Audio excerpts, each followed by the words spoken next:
오늘도 기도의 자리에 나오신 성도님들 환영하고 축복합니다. 사도신경으로 우리의 신앙을 고백하겠습니다. 전능하사 천지를 만드신 하나님 아버지를 내가 믿사오며 그 외아들 우리 주 예수 그리스도를 믿사오니 이는 성령으로 잉태하사 동정녀 마리아에게 나시고 본디오 빌라도에게 고난을 받으사 십자가에 못 박혀 죽으시고 장사한 지 사흘 만에 죽은 자 가운데서 다시 살아나시며 하늘에 오르사 전능하신 하나님 우편에 앉아 계시다가 저리로서 산 자와 죽은 자를 심판하러 오시리라. 성령을 믿사오며 거룩한 공회와 성도가 서로 교통하는 것과 죄를 사하여 주시는 것과 몸이 다시 사는 것과 영원히 사는 것을 믿사옵나이다. 아멘. 찬송가 200장 함께 찬송하시겠습니다.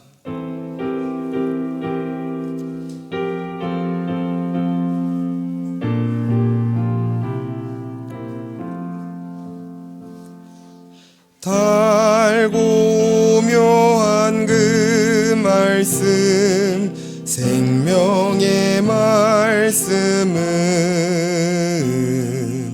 귀한 그 말씀 진실로 생명의 말씀이 나의 길과 믿음 밝히 보여주니 아름답고 귀한 말씀 생명샘이로다. 아름답고 귀한 말씀 생명샘이로다. 귀한 주님의 말씀은 내 노래 되도다. 모든 사람을 살리는 생명의 말씀을 값도 없이 받아 생명길을 가니 아름답고 귀한 말씀 생명샘이로다. 아름답고 귀한 말씀 생명샘이로다. 널리 울리어 퍼지는 생명의 말씀은 마음의 용서와 평안을 골고루 주나니 다만 예수 말씀 듣고 복을 받네. 아름답고 귀한 말씀 생명샘이로다. 아름답고 귀한 말씀 생명샘이로다. 아멘. 오늘 우리에게 주신 하나님의 말씀은 호세아서 14장 1절에서 9절 말씀입니다. 호세아 14장 1절에서 9절 말씀입니다. 한 절씩 교독하시겠습니다. 이스라엘아, 내 하나님 여호와께로 돌아오라. 내가 불의함으로 말미암아 엎드러졌느니라. 너는 말씀을 가지고 여호와께로 돌아와서 아뢰기를 모든 불의를 제거하시고 선한 발을 받으소서. 우리가 수송아지를 대신하여 입술의 열매를 주께 드리리이다. 우리가 앗수르의 구원을 의지하지 아니하며 말을 타지 아니하며 다시는 우리의 손으로 만든 것을 향하여 너희는 우리의 신이라 하지 아니하오리니 이는 고아가 주로 말미암아 긍휼을 얻음이니이다 할지니라. 내가 그들의 반역을 고치고 기쁘게 그들을 사랑하리니 나의 진노가 그에게서 떠났음이니라. 내가 이스라엘에게 이슬과 같으리니 그가 백합화 같이 피겠고 레바논 백향목 같이 뿌리가 박힐 것이라. 그의 가지는 퍼지며 그의 아름다움은 감람나무와 같고 그의 향기는 레바논 백향목 같으리니 그 그늘 아래에 거주하는 자가 돌아올지라. 그들은 곡식같이 풍성할 것이며 포도나무같이 꽃이 필 것이며 그 향기는 레바논의 포도주같이 되리라. 에브라임의 말이 내가 다시 우상과 무슨 상관이 있으리요 할지라. 내가 그를 돌아보아 대답하기를 나는 푸른 잣나무 같으니 내가 나로 말미암아 열매를 얻으리라 하리라. 함께 읽겠습니다. 누가 지혜가 있어 이런 일을 깨달으며 누가 총명이 있어 이런 일을 알겠느냐. 여호와의 도는 정직하니 의인은 그 길로 다니거니와 그러나 죄인은 그 길에 걸려 넘어지리라. 아멘. 지난 시간 호세아를 통해 하나님을 잊어버린 이스라엘의 죄악에 대해 고발하시면서도 그들을 향한 하나님의 본심은 심판이 아니라 회복이고 구원이라는 말씀을 살펴보았습니다. 이스라엘의 반복되는 죄로 말미암아 그들은 징계와 심판을 피할 수 없지만 그것은 이들의 최종 운명이 아니라 그것까지도 이들을 향한 하나님의 구원을 완성하시기 위한 과정이라는 것이었죠. 그래서 이스라엘의 반복되는 죄악과 실패는 오히려 그들을 향한 하나님의 포기하지 않는 사랑을 더욱 부각시킨다고 했는데요. 오늘 본문인 호세아서의 마지막 장에서는 이스라엘을 향한 그 하나님의 본심, 자격 없는 이스라엘을 향한 하나님의 사랑이 더욱 확고히 나타나 있습니다. 1절을 제가 다시 읽겠습니다. 이스라엘아 내 하나님 여호와께로 돌아오라. 내가 불의함으로 말미암아 엎드러졌느니라. 1절에는 이스라엘의 전 역사와 현 주소가 단적으로 표현되어 있습니다. 내가 불의함으로 말미암아 엎드러졌다라는 것이죠. 지금 구원의 약속이 선포되는 이 순간까지도 그들이 먼저 회개를 했다거나 그들 가운데 회복된 어떤 증거가 나타난 것이 아니었습니다. 이들은 여전히 하나님을 아는 지식이 없고 하나님의 말씀에서 떠나 우상을 섬기며 자신을 높이는 불의한 백성들이었던 것이죠. 하나님께서는 그런 이스라엘을 향해 나 여호와 하나님께 돌아오라고 명령하십니다. 이 명령은 돌아오는 일은 너희 몫이고 돌아오면 회복시키는 일은 나의 몫이다 라는 것처럼 보이지만 사실은 내가 너희를 나에게 돌아오게 할 것이라는 하나님의 의지가 담긴 명령으로 이들의 회복이 전제된 상태에서 하시는 말씀인 것이죠. 오늘 본문에 기록된 이스라엘을 향한 모든 이 회복의 말씀들도 마찬가지로 이스라엘이 스스로 자격과 근거를 갖추면 이들을 회복시키겠다는 것이 아니라 하나님 스스로가 이들의 자격과 조건이 되어 주셔서 하나님의 주권으로 이들을 회복시키실 것이라는 이 언약적 관점에서 이해해야 합니다. 그리고 그 회복이 어떻게 드러나게 될 것인지 우리 한 절씩 말씀을 살펴보기 원하는데요. 우리 2절을 함께 읽도록 하겠습니다. 시작. 너는 말씀을 가지고 여호와께로 돌아와서 아뢰기를 모든 불의를 제거하시고 선한 바를 받으소서. 우리가 수송아지를 대신하여 입술에 열매를 주게 드리리이다. 2절에 다시 한번 여호와께 돌아오라고 말씀하시면서 말씀을 가지고라는 그들이 돌아올 수 있는 구체적 방법을 제시해 주고 계십니다. 호세아서의 핵심 주제가 여호와를 아는 지식이 없어서 너희가 망했다는 것이고 또 앞에 13장에서도 이스라엘이 자기를 높이고 우상을 섬기며 타락의 길로 들어서게 된 그 이유가 너희가 하나님을 잊어버렸기 때문이라고 했던 것을 생각할 때 여기 여호와께 돌아오라는 명령은 그저 그들의 의지적인 반응을 요구하는 것이 아니라 여호와의 말씀만이 진정 여호와께로 돌아갈 수 있는 유일한 길임을 말씀하고 계신 것이죠.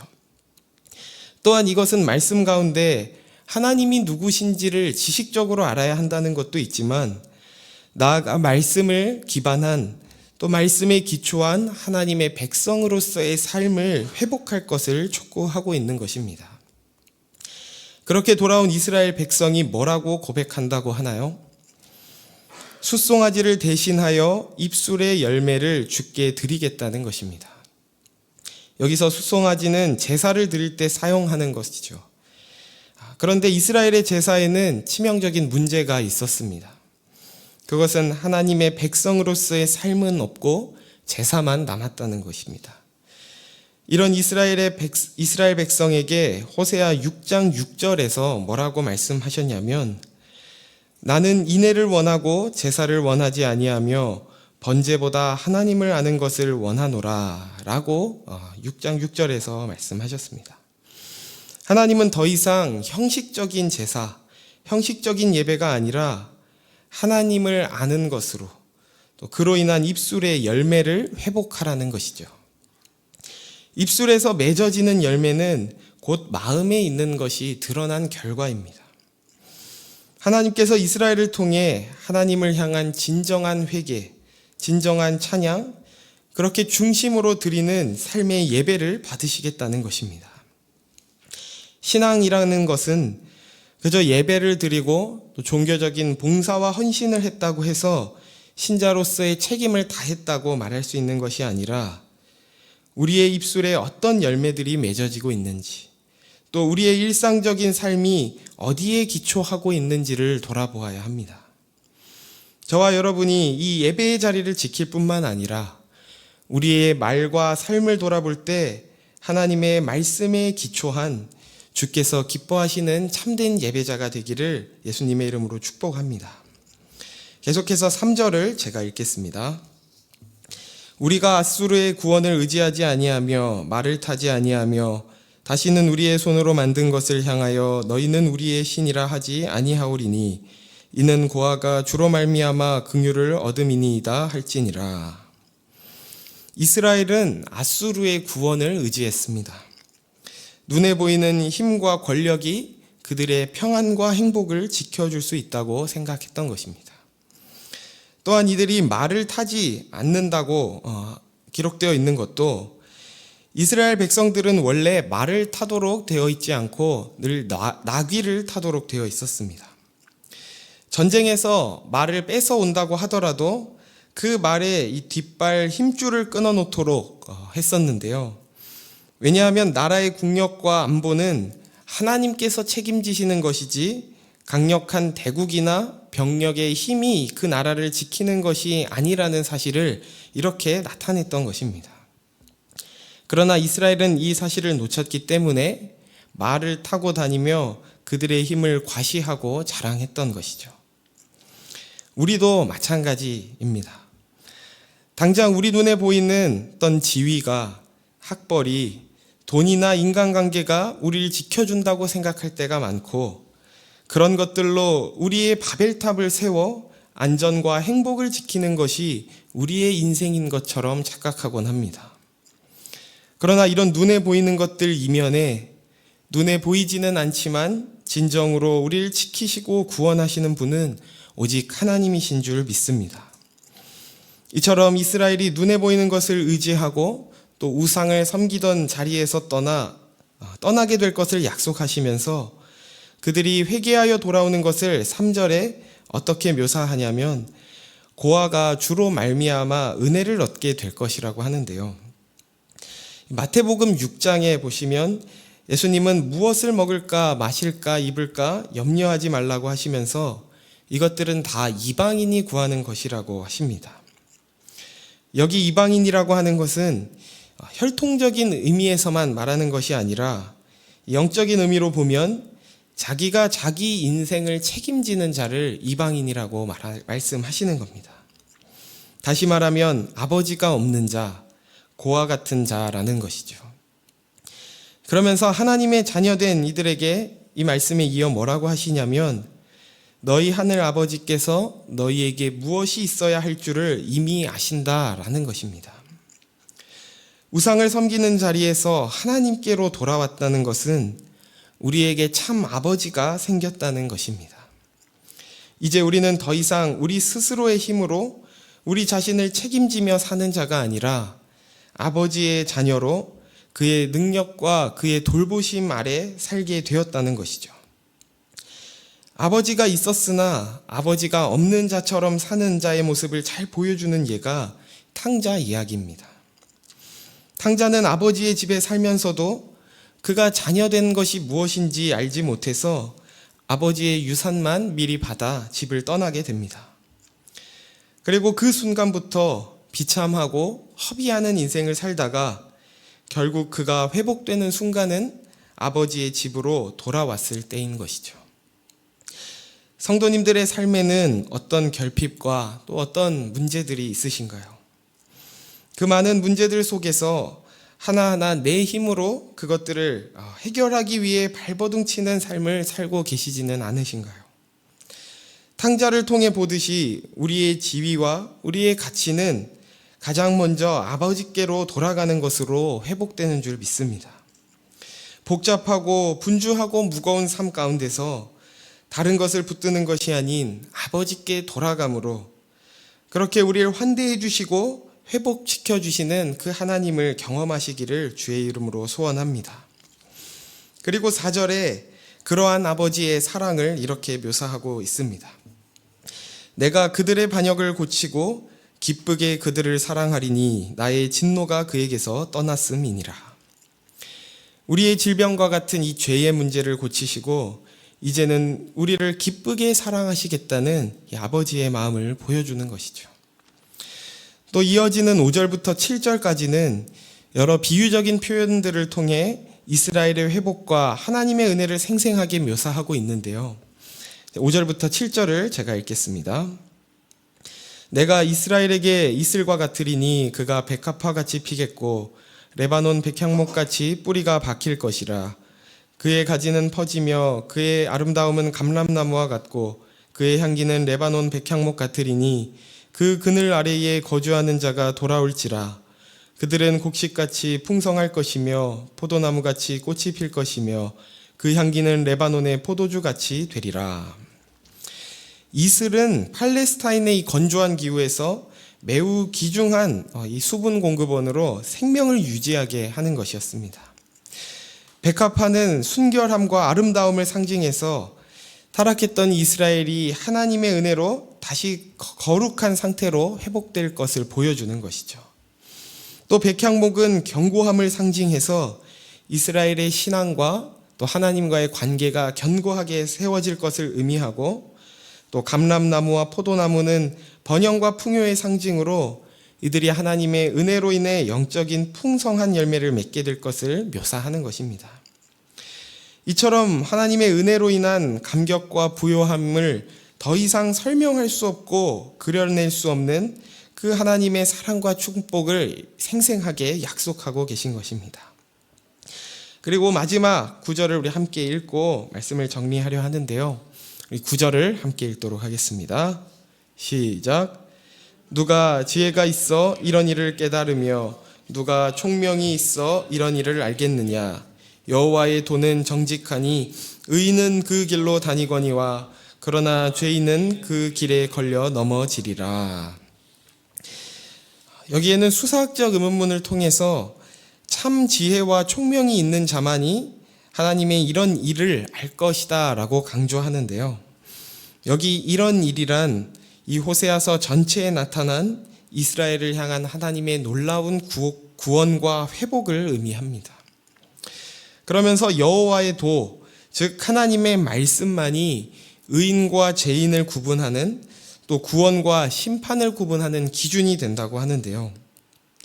본문 2절에 말씀을 가지고 여호와께 돌아오라는 것을 시작으로 이 마지막 절에 다시 여호와의 도, 하나님의 말씀을 언급하면서 이 14장 전체의 주제가 여호와의 말씀을 가지고 주님께로 돌아오라는 것을 보여주고 있습니다. 다시 말해서 여호와의 구원은 오직 하나님의 말씀에서 시작되어 그 말씀으로 완성된다는 것입니다. 우리는 마음만 먹으면 어디에서든지 쉽게 말씀을 접할 수 있지만 이 호세아서가 말하고 있는 여호와를 아는 참 지식을 잃어버린 시대에 살고 있습니다. 저와 여러분이 하나님의 말씀을 그저 지식이 아닌 우리의 몸과 마음과 온 삶으로 알고 살아내셔서 그 속에 죄인을 구원하는 진정한 능력이 있음을 경험하시고 그렇게 주님께 돌아가 주님만을 찬양하는 복된 인생 되시기를 예수님의 이름으로 축원합니다. 이 시간 말씀을 생각하며 세 가지 기도 제목으로 함께 기도하기를 원하는데요. 첫 번째는 하나님을 떠나 있던 삶의 모든 자리에서 우리를 구원하시고 책임지시는 여호와께 돌아가게 해달라고 기도합시다. 두 번째로는 오직 하나님의 말씀만이 죄에서 우리를 회복시키시며 열매 맺게 하심을 믿고 늘 말씀 안에 거하게 해달라고 기도합시다. 마지막으로 교회를 위해 기도할 때 우리 직장일 다락방을 위해 기도하길 원하는데요. 직장일 다락방이 일상에서 말씀하시는 주님을 경험하는 다락방이 되게 해달라고 우리 나눈 이 세 가지 기도 제목을 가지고 함께 기도로 나아가시겠습니다. 하나님 아버지 감사합니다. 오늘도 우리를 이 말씀의 자리에 기도의 자리로 인도하여 주셔서 감사합니다. 하나님, 이 호세아서 말씀을 통해 하나님을 아는 지식이 없어 망하게 되었던 우리를 주께서 찾아오시고 깨닫게 하시고 가르치셔서 다시 구원의 길로 하나님께로 돌이키게 하시니 감사합니다. 하나님, 우리가 하나님을 떠나 있던 모든 삶의 자리에서 돌이켜 우리를 구원하시고 지키시고 책임지시는 그 여호와께 다시 돌아가도록 주님 우리를 인도하여 주옵소서. 우리의 힘과 의지와 마음으로 주님께 돌아갈 수 없는 연약한 자임을 주님 불쌍히 여겨주시고 그 말씀으로 그 말씀이 육신이 되신 예수 그리스도로 우리를 구원하여 주시고 날마다 삶의 자리에서 그 구원을 경험하고 삶에서 성령의 그 열매들을 맺어가는 우리의 인생이 되게 하여 주옵소서. 하나님, 오직 하나님의 말씀만이 우리를 회복시키시며 주께로 돌이키는 능력의 말씀임을 고백합니다. 주님, 그 말씀 안에 우리가 늘 거하게 하시고 말씀을 우리가 지식적으로만 아는 것이 아니라